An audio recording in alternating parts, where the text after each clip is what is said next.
This is the Iowa Weather Report for Friday, January 24th, 2014. And now our first look at the 0Z GFS model run.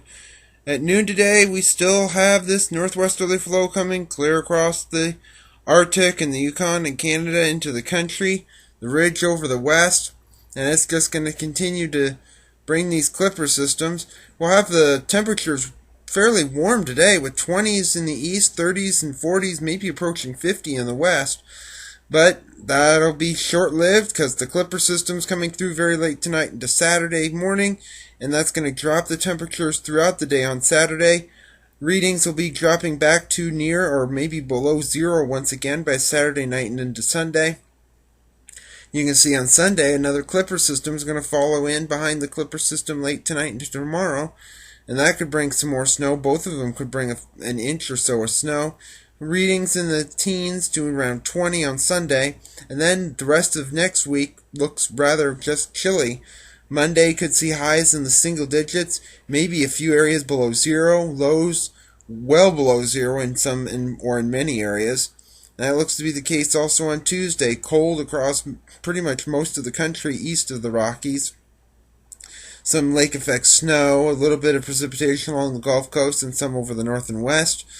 And we go into Wednesday. No different. Still a little bit of activity right along and just off the southeast coast. Some lake effect snow in the lakes. A little bit of activity in the Rockies.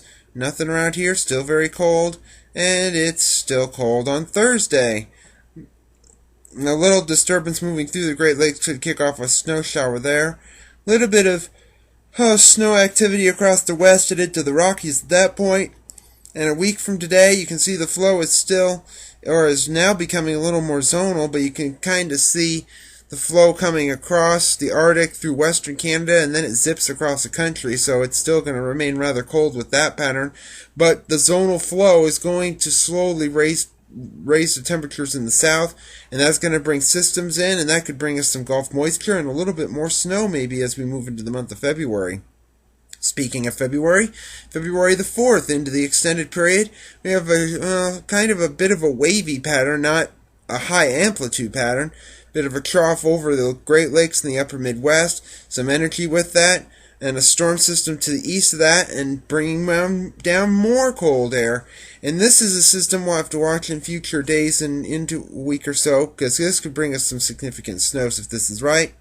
And at the end of the forecast on February the 8th, we have a flow pretty much zonal once again. Some energy in western Ontario.